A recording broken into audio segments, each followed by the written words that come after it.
All right. Well, I guess I don't know how many people here actually know who or what Gallo is.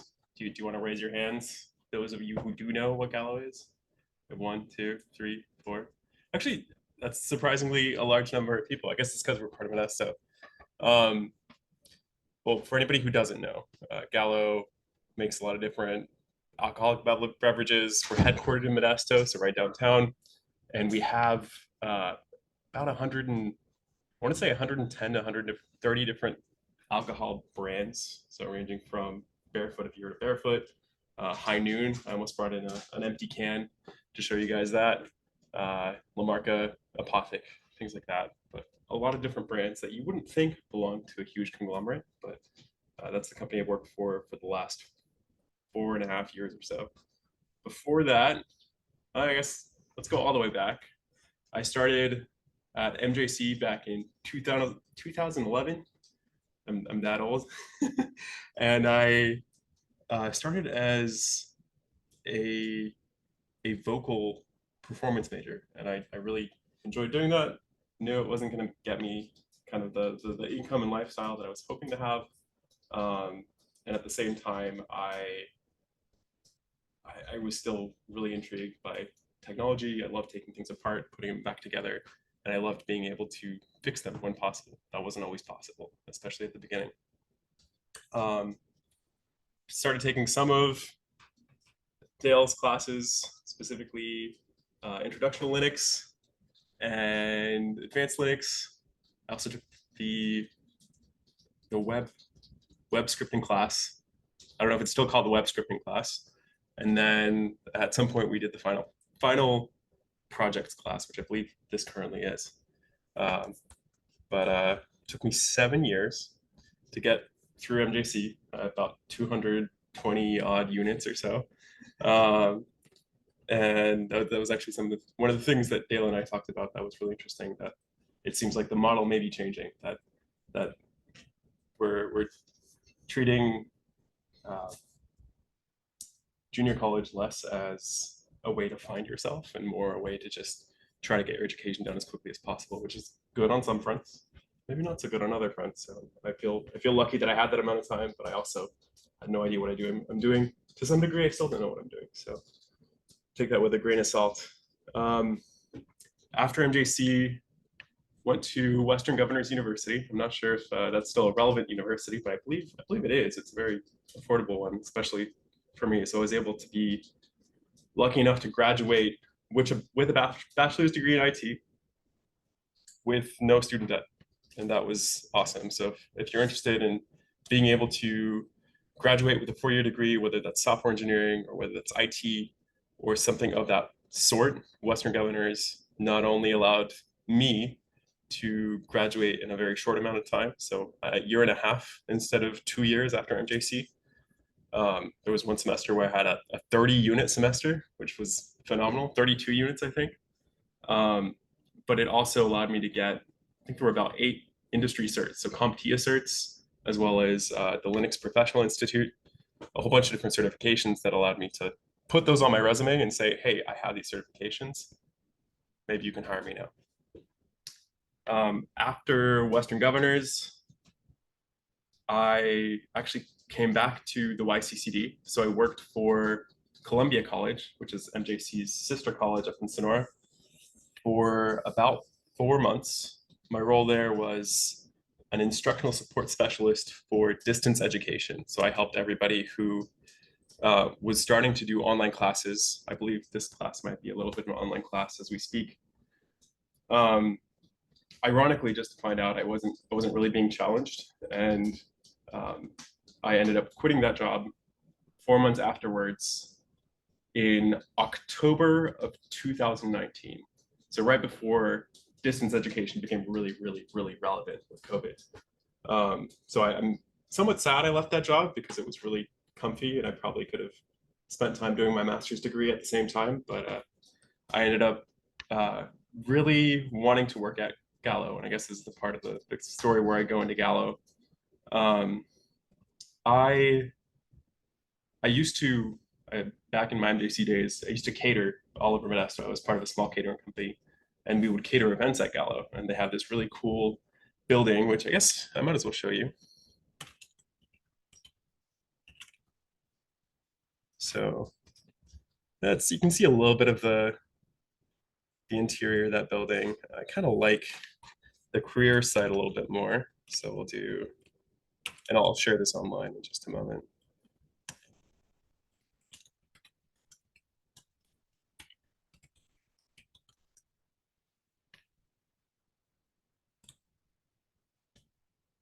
So we have like some pretty cool, like I don't know, it's just a very modern building, and I love the energy that I saw there. There were a lot of people who were younger like me.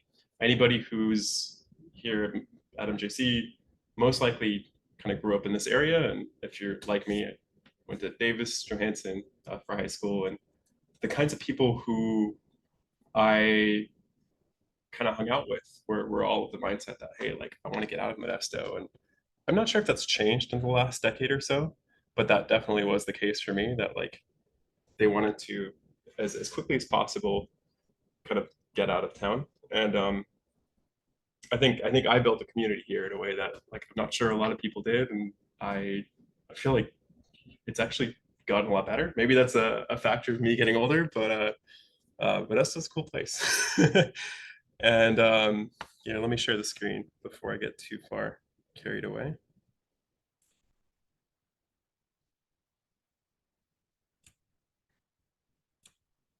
Just putting this here, and then also sharing the original screen as well. A little bit about the company. It's almost 100 years old. They started right after Prohibition stopped. So started making alcohol back when it was kind of still illegal, and then jumped on the bandwagon as soon as it became illegal. There's a lot of juicy family details as well about a third brother who made cheese and got sued over it, and things like that I'm sure you'll learn about if you end up working for this company.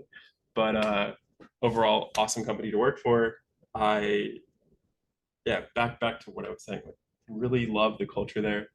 They have an awesome set of people and a lot of diverse groups of people.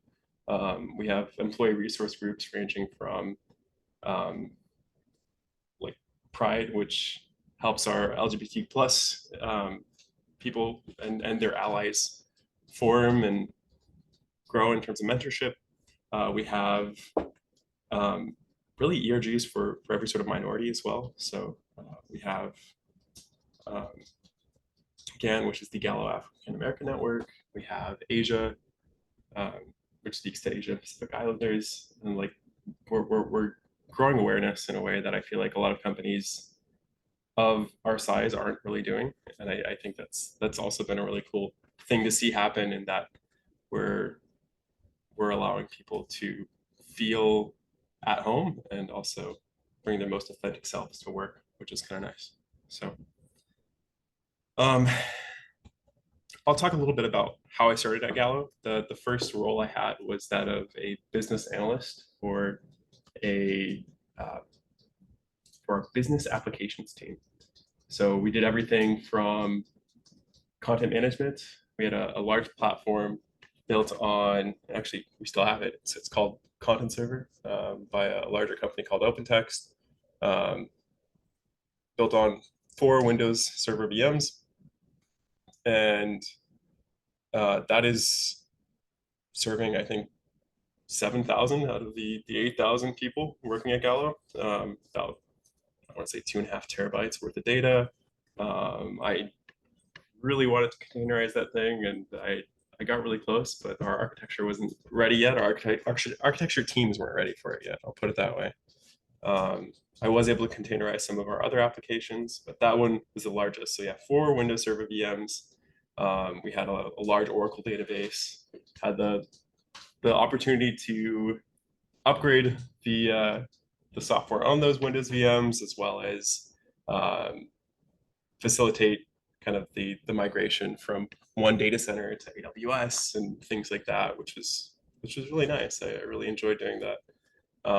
So after I guess started as a business analyst, moved to business analyst 2, same team, and then eventually turned into a platform developer. I really wanted to become a platform admin, but I also really wanted the engineer title, which I think I'll get into a little bit towards the end of the question area. And that's actually my most recent role. I took on a software engineering front end role at Gallo early last year. So right now I write our in-house applications that take care of warehousing, that take care of grape and wine management. And I help make sure that those are bug-free and working as expected. I am still learning a lot, and I'm already a year in. So it's been exciting. It's been a lot more flexible than my last previous role, so I can work from anywhere in the world. I actually had the privilege of being able to work 2 months from my other home country, Switzerland, late last year, which was really nice. And I know people who are on my team who are all across the US, and they also travel relatively frequently. One of my coworkers actually has a bus, and he and his family travel all over the place in a converted school bus. So it's kind of awesome. So in terms of stack, I mentioned Angular. We're also moving a lot of our applications from a multi-repo to a mono-repo structure. And what that basically means is typically you have different Git repositories for each program. And that allows you to have, very granulated code, but very specific code for each project. What it doesn't allow you to do is standardize different parts of an application. And what we're really working on, and you'll find that if you do research on monorepo structures, a lot of FAANG companies will actually employ those for their bigger projects as well. And so the idea behind a monorepo structure is that we effectively have one repository which contains different modules ranging from your buttons to, and we use kind of a biology metaphor, if you will. So you have atoms, which might be like buttons, to molecules, which could be a form, to organs. And the metaphor starts to fall apart at some point, but effectively your larger structures are still kept intact in that metaphor, and they're also plug and play. So your code doesn't have to just be used in one place, but it can be used in multiple places, and it's already had it's already been peer reviewed, so it's good to go with your next application. It has testing, so unit tests are written for each of the pieces that you've written already because they've already been written for you. And you have really great standardization for stuff that already works and doesn't have to be written again, which is really what we're trying to get to. So that's what my senior engineers are working on and what I'm trying to start working on at this stage. I'm still getting used to a lot of it, but that's where I'm at right now. It's exciting, but I gotta be honest, I'm not sure if I'm gonna be a software engineer long term. So I think with that, I kind of want to ask questions or open it up for questions if there are any questions. And if there aren't, that's okay. I know Dale had me come prepared for at least one specific question, which I'm excited to answer. But if there are any other questions, I want to open the floor for that. Yes. What certifications in particular did you have to originally obtain your role at? I had CompTIA A+, Network Plus, Security Plus, the Linux Professional Institute Linux Essentials, which is a long name. Then there were CIW, HTML, and CSS certifications whose names I don't completely remember. Mind you, all of these have since expired. And there were also stackable certificates with CompTIA that when I did the Network Plus, the Security Plus, the A Plus, there were other ones that allowed me to.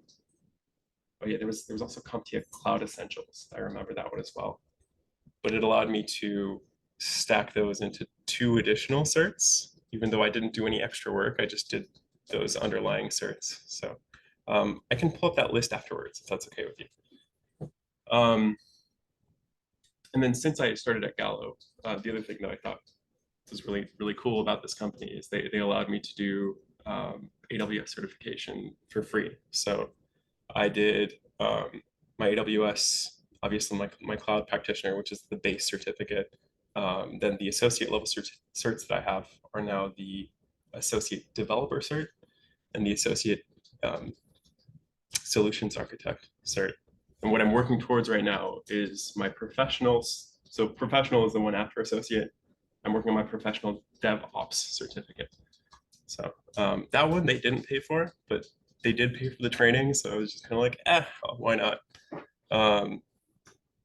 But yeah, I'll definitely pull up that list when it'll be afterwards. Actually, I mean, I can still pull up my my resume. I don't think I have it on my website anymore since I kind of had that for a minute, and then I had a long-term job, and I decided I don't need a website anymore. So I've been meaning to bring that back. I just haven't done so in a while. But I'll pull it up afterwards. Any other questions? Does Gallo still pay for your master's degree if you're moving up into the management? I will say yes, with a big asterisk. It highly depends on what kind of role you're in and whether they really need a manager for that specific department. I know what you're referring to, and that was definitely more the case around the time that I started. However, my understanding has been that it has to go through a chain of approval, which typically involves a VP or somebody from the mid to C level to approve those dollars going there. So it's not as easy as it used to be, to my understanding. That said, even as recent as this month, I kind of met with my manager and I said, hey, like I have these kind of gaps. And he was just like, if there's a course or an academy for this specific thing that you want to attend, let me know. I'll vouch to our director and like we can make it happen. So I think if there's a need, as long as you express that to your management, it's pretty easy to fill that gap. But yeah. Shall I proceed with the question that you asked me earlier? Not yet, Okay. Are they still on JD Edwards, or did they finally get off that thing? Off of what? PeopleSoft, JD Edwards on the mainframe. I believe we're no longer on that, if I'm not mistaken. Yeah, so one of the biggest shifts we did was a couple of years ago where we moved all of our VMs off of kind of an on-premise server farm that I'll just say is an undisclosed location, but we've migrated all of our VMs to AWS, whether EC2 or just full-on containerization at this point. I will also say that one of the biggest things from the management perspective that I'm sure is true for most large companies, but I think has definitely also been true for Gallo, is that it's easier to say, oh, here's a shiny new toy or tool, if you will, that does all of these things because this is what the sales rep is telling us, without realizing that we've already paid for that same product in one form or another.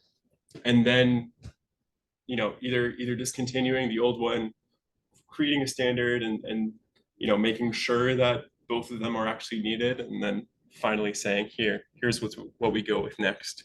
I believe there's a statistic from, I want to say Freakonomics Radio that talks about how the average company has something like 150 different pieces of software that every employee has access to. That isn't just Windows or Microsoft, which is insane to me, but I believe there's some validity to that. So yeah, I think software is relevant whether you want it to be or not. And I guess we're lucky in that. Hopefully we think it is relevant, but yeah, I hope that answers your question. And so do they do their own internal HR, marketing, payroll, and all that sort of thing? Or do they have like ADP as a payroll service that comes in that they dial into, so to speak, and do all their stuff on? We definitely have internal payroll, so that's done in-house. However, we use ADP for things like sending out pay stubs or sending out, like I for instance, there's still some loopholes as well. ADP I use, if I'm not in from my PC, I can still download the app and I can sign into my personal ADP account because it's associated to Gallo via my birth name or whatever. Like that's still somewhere I can sign into, where most of the applications at Gallo are locked down to where you can't access them unless you're inside the VPN. That said, yeah, I don't know. Like that's I think it's limited to like time management and like tax W-2 paychecks, things like that. So yeah, we work with SAP HANA, for instance. We work with a whole bunch of other, you could say, larger enterprise data management providers. But I know from the management perspective, there's been a push towards, we want to make sure that we're not just buying new things, that we're kind of standardizing it, since it's easier to say, oh, well, here's a business need, let's buy the thing. And then it inevitably gets more expensive and difficult to handle. So That's best of breed, best of breed, best of breed. So the best of breed of this thing, warehouse management, and the best of breed of this, they didn't talk. right, no, it's Ended up with a mutt. I think the consumer example that I would give is like if you search on Amazon, there's inevitably a listing for like, you know, number one in this obscure category of like car garbage cans or whatever, like Yeah. and you'll find a million of the other thing that are number one in category for a different category, but ostensibly the exact same thing. And I think that's exactly what we see in the software industry on the enterprise level, because business to business software makes bank. I will Yes. absolutely say that. So Yes.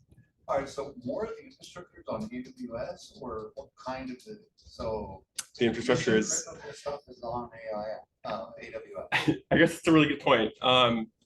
There's no software I know of personally at this point at Gallo that is no longer on AWS. I know we have some on-prem PCs that serve data. I know I have coworkers that serve their own things and have made it open to the internal network. Yeah. But by and large, the directives from my leadership have been like, hey, if there's something that's going to be mission critical, like we don't want to be hosting it on our own PCs or like a one-off. We want to standardize to AWS. And so that doesn't just help with making sure that it's completely available. We have an amazing systems engineering team that allows us to back up to within a week of when we last did a thing, and recover really quickly when something goes wrong. I, in my first few years, made some really big mistakes. I have absolutely brought down production servers, and I've absolutely made some dumb mistakes that honestly I probably didn't need to do had I paid a little bit more attention in your classes. So Hey, it happens to all of us. Yeah, no, I guess I can share this one anyway, because it's funny to me. Kind of leads into the other question I wanted to answer, but no, there was once when I had just started and I'd become an admin to some of our prod instances that I needed access to a file system to like put a new file in, a license key, whatever, something like that. And I remember changing the permissions on a root directory, Oops. which you're never supposed to do. Needless to say, like fatal system error, like that thing crashed, and I got a call from somebody higher up, who's no longer at the company. But at the time, he was just like, "Hey, you know, like most companies would see what happened here and say you don't get access to root permissions anymore." But we're not most companies, so make sure you learn this and like make sure it never happens again. And like it was a very stern talking to, but like good thing that never happened again. I think I learned my lesson there. So if there's one takeaway from this, don't change your level directory permissions. It's not a good thing. Yeah. Yeah, we've all got stories that go on for hours. Your first job, in Gallo, coming from downhill, how did you move into the other positions? Did you just kind of know somebody, know a need, or? Yeah, so when I first started at Gallo, that first business analyst position led into two promotions in place. So the BA2 position was still on the same team, as was the platform developer position, because I had expressed to at least my team's leadership that I really had an interest in really moving into, I said software engineering or systems engineering. But the more I think about that, I'm probably leaning more towards sysadmining or systems engineering at this stage, which we'll get to at that point. But after 3-ish years, I mean, I really started realizing that there was a lot of pressure on my team from the management level that I wasn't really seeing on other teams, in that it seemed very kind of micromanagey. In retrospect, I think I put a lot of pressure on myself as well. And I also know that, you know, anybody in middle management, you'll typically see lots of pressure coming from above you, and like that can be hard to handle. So I will not point fingers per se, but I know that I was looking for something different at that time, specific to my team was an IT team, not in the IT org at Gallo. We were under marketing. So I wanted to see what it would be like to be under the IT umbrella. And then B, I saw an internal position, specifically the software engineering position I'm currently in, open up internally, and I decided to apply to it. And yeah, I've been enjoying it so far. So Interesting, because it's nice to explore yes, different avenues. that's a really good point. I know people at Gallo who, you know, every year and a half, 2 years or so, have switched roles internally to different parts of the organization, and they actually really encourage that, because I mean the alternative is you're looking for a role somewhere else, which granted you might make more money at, but at the same time if you're inside the same organization, I would argue that you keep a lot of the generational knowledge, if you will. That is, you learn how to do things over a certain amount of time at a given organization. You know where to find certain resources and say, hey, like this person, how can I find this? So you start to know people, you start to know where things are, how things operate, and then how to best accomplish things in that organization. So I would say that it's one of Gallo's strengths, if you ask me, this openness to finding different kinds of careers within the same company. I certainly feel like I benefited from that. But yeah. Being a dual citizen in Switzerland. Oh yeah, no, I tried that. I tried my best to, because I really want to move back to Switzerland at some point. I tried to find out if I could move back permanently. Unfortunately, Gallo doesn't have any Swiss branch anymore. They do have branches in Germany for sales and the UK for like sales, and there's a small arm of IT there. But by and large, they're sort of shutting down those branches. I think it's just for sales at this point, so making sure that those distribution channels stay open.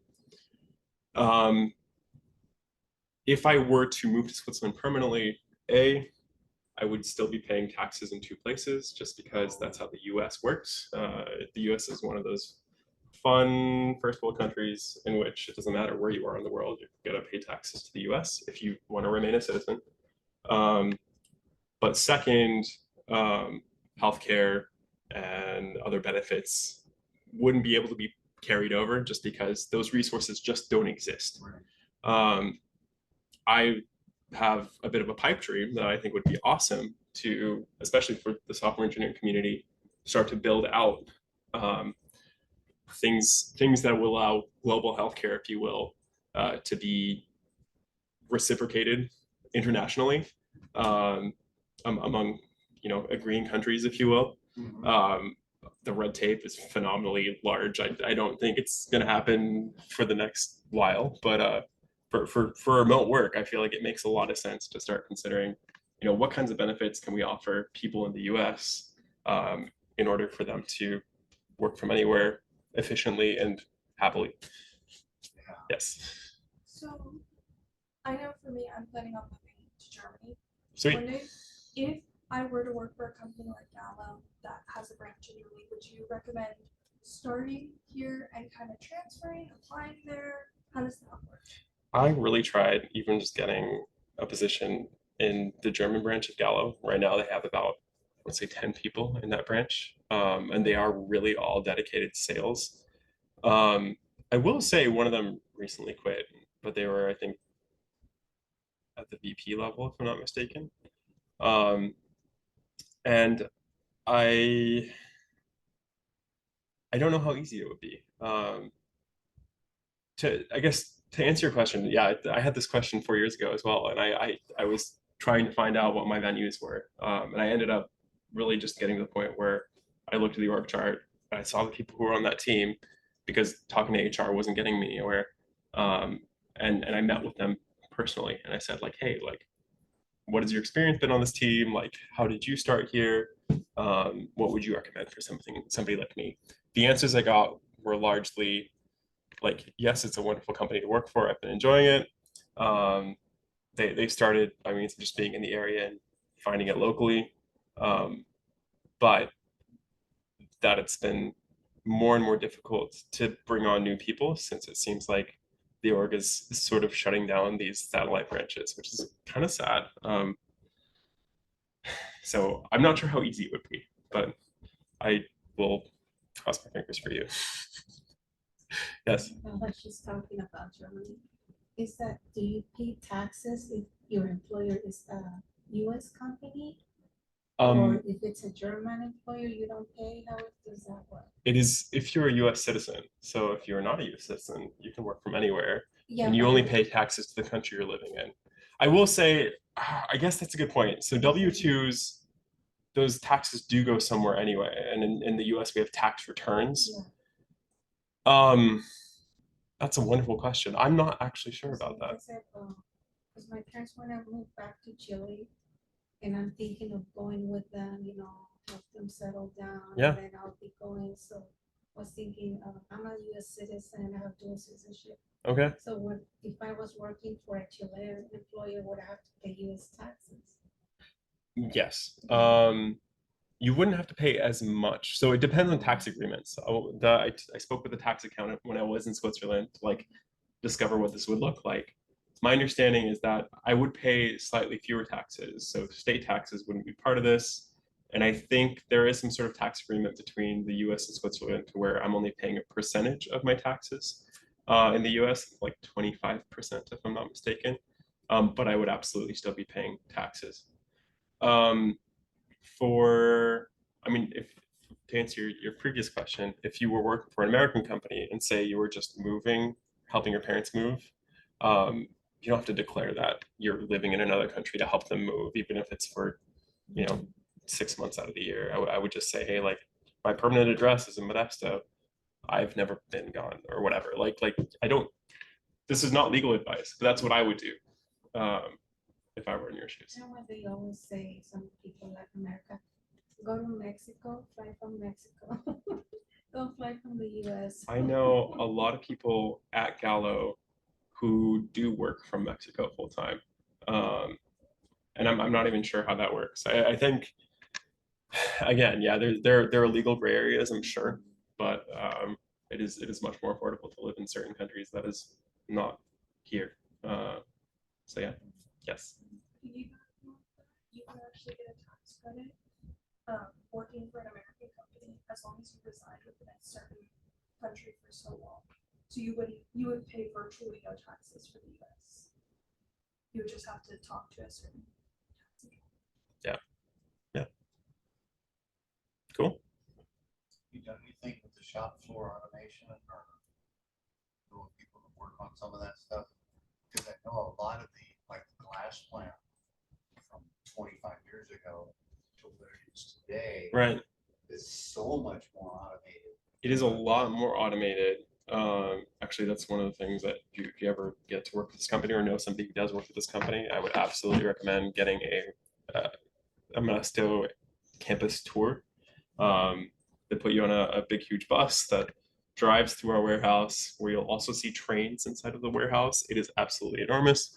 But to answer your question, Dale, I know that that's been a big push even this year. Enterprise warehouse management has been like a huge buzzword that we're trying to still overhaul that system and make it more modern yet, since I guess from what I understand, it hasn't been getting the attention it's needed in recent years.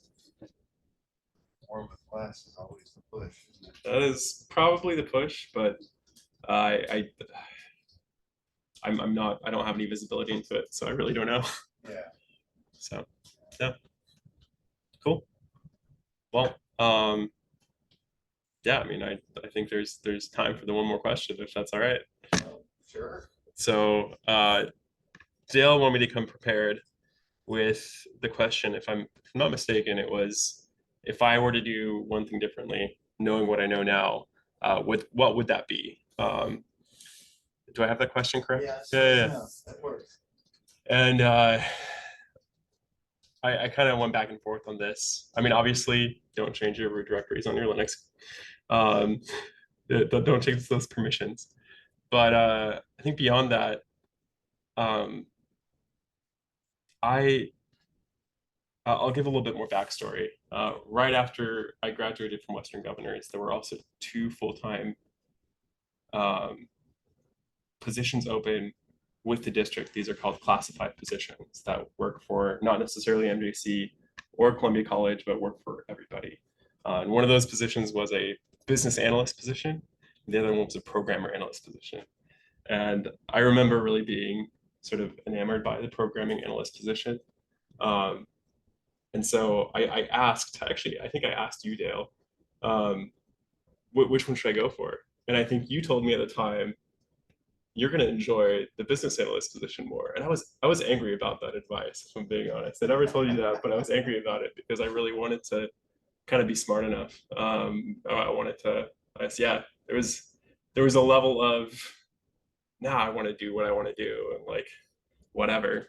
But knowing what I know now and knowing how honestly in over my head I feel in this role, I probably would have said, hey, like I probably would have chosen a different path career-wise. And don't get me wrong, like I still really enjoy the experience that I'm garnering in this role. But I also can tell you that software engineering, especially on my team, is very much siloed. That is to say, I have a lot of my whole team is comprised of people who are staunchly independent and typically don't like spending time sharing knowledge. So you spend a lot of time on your own, learning how to solve a different problem, which feels great when you do it on your own, but it does take a lot more time, sort of in focused energy, and you're not collaborating with people. And I think one of the things that I miss a lot about even my last few roles at Gallo has been that collaborative energy where I get to like talk to people and say, hey, like I did this in this research, but like I don't get this. Can you help me out? And then I'm not spending a million years on trying to finish a feature. So granted, my experience is limited to this one role, but no, I would actually say like I'd probably have listened a little bit more to that advice had I asked. So I guess the takeaway is your teachers might know you better than you think they do. But yeah, all things considered, I guess if there are any other questions, I'm still open to them. The career site is just gallocareers.com. You do have to be 21 to apply for most positions, but I imagine most of us here are 21. I might be wrong about that, but if you have any questions, if you want a reference for that matter, I can just put my name on the board. Stop sharing this and my email address. And I will turn the time back over. Either way, I don't even know if I introduced myself. My name is Siegfried.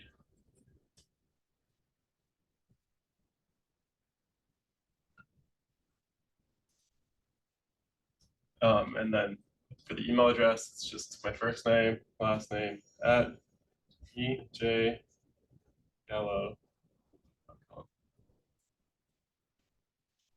So I don't know if everybody can see that. Can everybody see that? Cool. All right. Well, thank you. Thank you. This is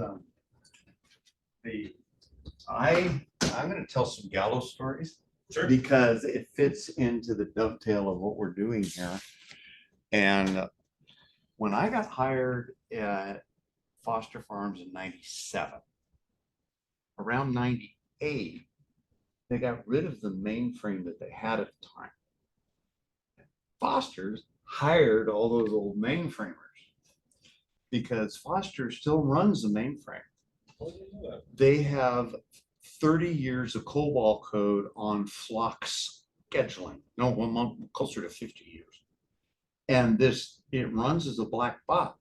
So what they've done is they've actually virtualized the OS 390 onto AIX hardware, and the same talent that they need is COBOL. Right. And DB2, it's the IBM SQL database that scales from your Raspberry Pi all the way up to multinational mainframes. And they're still running that flock scheduling, but they've done all this stuff on the outside of that and still talk to that mainframe. And it was interesting because I was talking to HR one time, and one of the higher ups in the HR said, yeah, we have this agreement with Gallo that we don't poach them, they don't poach ours. So if you are currently employed at Foster's and you put in for Gallo, they're going to talk. So if you don't get an interview, that's probably why.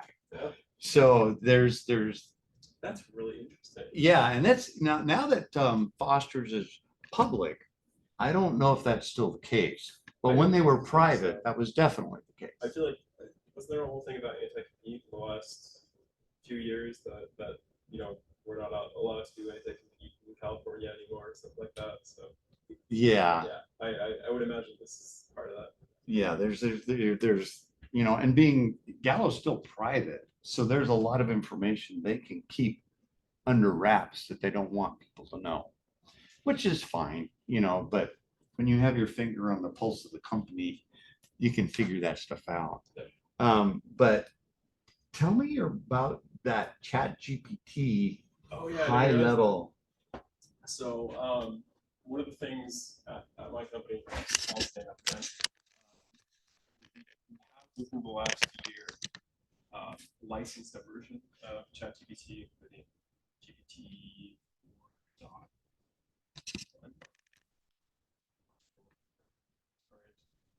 4.1, that maintains internal info and doesn't share it out to Microsoft, and also runs on our own hardware, so it's containerized internally. I also have access to its API, so I can make requests not just through the web GUI that we have internally, but I can work through Postman if I really want to build my own app to cache, which I still want to do. But I've explicitly been encouraged to, not just told that this is a resource, but encouraged to use ChatGPT to aid in my development of new features, because it's really good at writing code. I don't know if anybody has used ChatGPT for writing code, but like absolutely, I would recommend doing that if you haven't done so already. So this is something that honestly doesn't always get things right, but I will say it will if you use the ChatGPT code, it'll help you formulate your requests. That is to say, if you have a given feature set in mind that you want to implement, working with an AI model will allow you to better understand how to explain how you want to get something done. And I think in so doing will also help you understand what kind of code you're writing. So I would say there's a bit of a backwards sort of mental model that's happening there. But it'll also just help you output. And I think that's the other thing I've learned. I think coming to MJC for as much time as I have, as much as um, I thought it was really good to do a lot of the coursework here, I still feel like I learned so much better just doing projects on my own. Any time you're trying to learn a new software stack or hardware stack, just finding a project to do and completing that on your own is so much more valuable than being given the task or project, or because it kind of just feels like homework. And I feel like that was a big part of maybe my my struggle at JC as well. That I kind of just did the bare minimum instead of learning as well as I could have. And Oh, yeah, part of it's age. part of it's age. You I feel just like don't really know when well, you're. that was the other thing I noticed. I don't see many people my age here, if any for that matter. But I do know that at least for a while, and in some of these courses, there would be older folks coming in who were, if you will, industry veterans, and they would be really interacting with the material on a level that like none of my classmates at the time were doing. And so like there's absolutely something to be said about experience. Unrelated, I didn't really talk about my final project in this course, so I don't know if Oh, perfect. Yeah. yeah, if anybody's interested, the final project I did was, excuse me, a joint project with I think his name was Matt Sassenberg. But we did a Raspberry Pi controlled doorbell that is just an off-the-shelf doorbell that we input to GPIO, wrote a small Python program to then, I think it used a node server to talk to this and that. So ifttt.com, if anybody is nowhere. And then finally send a text message to the doorbell owner. And we demoed it live with I think with a phone as well. We had the phone on screen too, showing the notification and everything, saying, okay, your doorbell rang at this time. Like, That would go with yours with the, because we got 2 Raspberry Pi projects that I know of that are really interesting. so email me. Yeah. But that's the one to recovering. Well, no, I think so. At the time, I don't think there had been video doorbells out yet. If I'm not mistaken. No, I think that was this even before. Yeah, because 5 years ago or so. yeah, part of what this home automation is a whole big open field. But if say, hey, I want to do home automation and I'm going to go to Google, well, that stuff doesn't necessarily work with Amazon or some of the other stuff. So there's no universal standard for home automation tools, which makes things a little bit awkward when you're trying to build up stuff. I'm going, oh, great, this is exactly what I need. Oh, darn, it doesn't talk. How do I make that work? Also, Matter's thread standard is supposed to be changing, but I'm not sure if that is changing. Yeah, I'm sure it's evolving. It's like The standards argument we had. Everything moves so fast. It used to be what, X10, and then that's mutated. It's fun to watch, you know, like, yeah. But my goodness, this is with the import export business, Gallo, I remember having a very large import export department, where Foster's, nah, all they really exported was chicken feet to Southeast Asia. Yep. That was about it. So we do glass in-house as well. A lot of glass actually goes to other companies that are not Gallo. We're like G3 is logistics as well. That belongs to Gallo. So packaging, for that matter, we design and manufacture our own packaging in-house. We have one of the biggest glass recycling, like the most state-of-the-art glass recycling facilities, I think, in the U.S. at most. Wow. I'm really trying to do a tour of that facility, if I'm being honest. So yeah, they have most of the supply chain picked, which is kind of cool for just like you mentioned, exports. I think they don't have things like closures yet, so we don't have our own pork farms, to my understanding. Yeah. We, I think, also get our foil from other people to wrap the tops and stuff like that. And Yeah. like glass labels in-house. Yeah, I ran into Mike Stanfield, Mike Stanfield. I think he's kind of run or did run the plastic stopper thing that they opened here. Oh, interesting. I didn't know that was. And in downtown, they had a plant ready to go, and they just couldn't get enough people because they could not get enough people to pass a drug test to do the equipment. Oh wow. Yeah, but I don't know if they've moved it or changed or whatever. This was many years ago. Yeah. Yeah, I wasn't aware. I think it's Stanfield was the last name. You said Mike Stanfield? Yeah, Let me see. it's or Sted. Anyway, as you age, recalling names from 5-10 Yeah, years Stanfield ago. Michael. Yeah, He is he had his master's paid for by. VP General Manager of our closure division. So yeah, he's still Yeah, managing because great. he found this label of wine that said mommy juice on it. I got mommy juice. Ah, that sounds funny. But anyway, It's very apropos. yeah. Oh, cool. I'm gonna hit end here. And